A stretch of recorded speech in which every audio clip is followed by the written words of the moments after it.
Yesterday, we were very clear that if anybody were to vote against Pete Hegseth as a Republican from a Republican state, that they will be met with a primary challenge. And we went to Twitter, otherwise known as X, and we named names, specifically the alleged, but we know what's really going on here, leader of the campaign against Pete Hegseth, which is the queen of the neocons, the U.S. Senate. Again, I'm sure she's a nice person, great table manners, very polite. I've never met her, so I can't speak to her character. I can speak, though, to her publicly stated positions, her policy, and her campaign to try and thwart and undermine Pete Hegseth.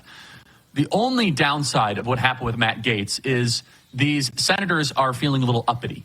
They feel as if that they can challenge the president and basically embrace a pocket veto against the will of the people and against the will of the president, and we're not going to put up with that. Pete Hegseth is more than qualified. He's an American patriot. He's an American hero. You could think about this almost like domino theory, that if they are able to topple Pete Hegseth and Matt Gaetz, then Kash Patel is next, then Tulsi Gabbard. And by the way, I hope you guys are ready to man the ramparts, because the Bobby Kennedy fight is going to be nuclear. It'll be different, but it's going to be nuclear. You see, with Pete Hegseth, it's not yet identified what special interests specifically are against Pete Hegseth.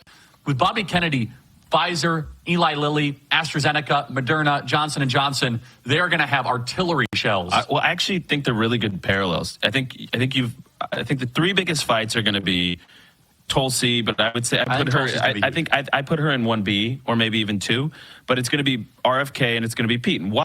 Because they are looking to helm the agencies that have the largest amount of private corruption surrounding them. I mean, with Pete, it's the Defense Department, right? The contractors, make no mistake about this, folks. This is an information op that is being waged against Pete Hegseth. Why? Because there are billions and even trillions of dollars surrounding the contracts that emanate from the Pentagon. And with RFK, similarly, big medicine, big hospital, big pharma. It is the largest budget of the federal budget is HHS. Yeah, well, and I would say it's the two largest budgets. And so that's why these are going to be the most extreme. Mostly, though, and credit to President Trump, because he has the guts and the courage to appoint change makers, right? Washington, D.C. is going to fight back against anybody who is not going to be in support of the status quo. And that's what we have here. Pete Hegseth is a guy that looks out for the war fighters, not the war machine. And so Hegseth it's about Pete, but it's bigger than Pete. Pete is a symbol of whether or not the president gets to choose his cabinet.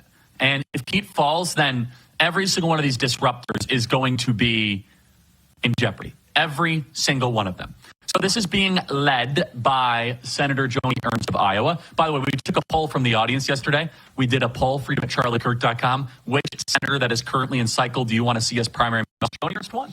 Yeah, I'm not surprised. Joni Ernst, by far, was the one that the base that you and the Charlie Kirk Show audience wants to see removed. I'm not saying we're going to do that, but I did get a couple calls from some big donors in Iowa, and they're ready to fund things. They're ready to get things. By the way, the people in Iowa, they're fired up. I mean, there is a whole apparatus already built to primary Joni Ernst. Now, we're holding our fire here. We're not pledging anything. No, we're not threatening to do it if she just sort of goes through more than that. She's got to become a leader. She's got a lot of healing to work here. So Joni Ernst has got to come out, say that you're for Pete, and get all the other neocons to do the same, line up, get it done.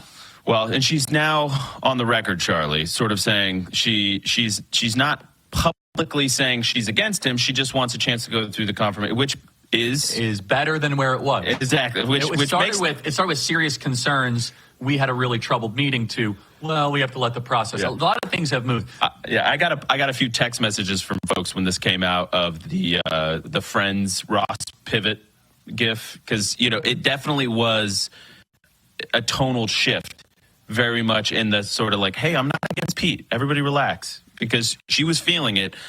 Make no mistake, the audience here that's watching right now, listening, you guys helped make this happen. You guys lit up her phone lines. She felt it. She felt the heat. But I will just say, she's got a lot of healing, because the more people are finding out about Joni Ernst, the less they like her. Look, so let's play some tape here of what Joni Ernst believes. And again, it's a very important context here. If you have a serious substantive reason why you think that Pete Hegseth shouldn't be Secretary of Defense, then air that. But if you're going to do the Brett Kavanaugh thing, we're not going to put up. It's not going to happen. So maybe this is why Joni Ernst is against Pete Hegseth.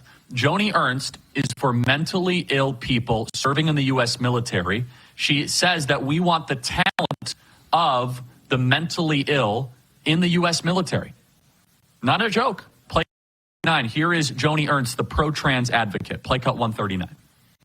So the example of transgender people serving in our military. We have transgender people serving in our military. They will bleed red just as the rest of us. But I also take a stance that we should not be integrating transgender people into certain situations where it does make, if you have a female barracks and you have a transgender woman who has not transitioned, we shouldn't make the rest of the unit uncomfortable about that setting.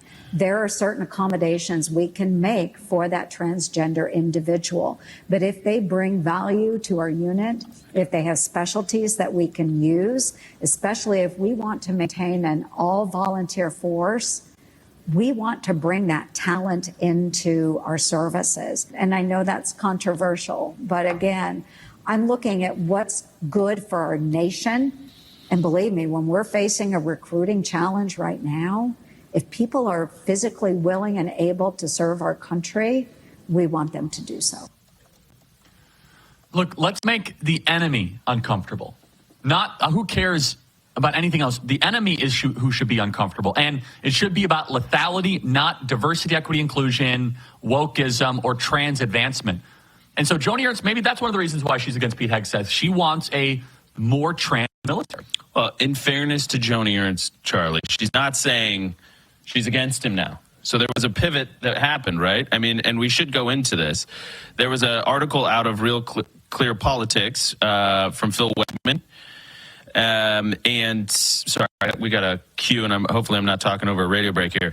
But basically, this reporter, Phil, brought up Charlie's tweet, noting that she voted for Secretary Lloyd Austin, who has been historically. And so this reporter brings up this tweet, Charlie pointing this out, and she says, no, Ernst said of the accusation that she was working behind the scenes to sink the nominee. And believe me, I have been feeling this. The senator insisted that there is absolutely no campaign against Pete, adding that her focus remains strictly on ensuring a thorough and fair confirmation process.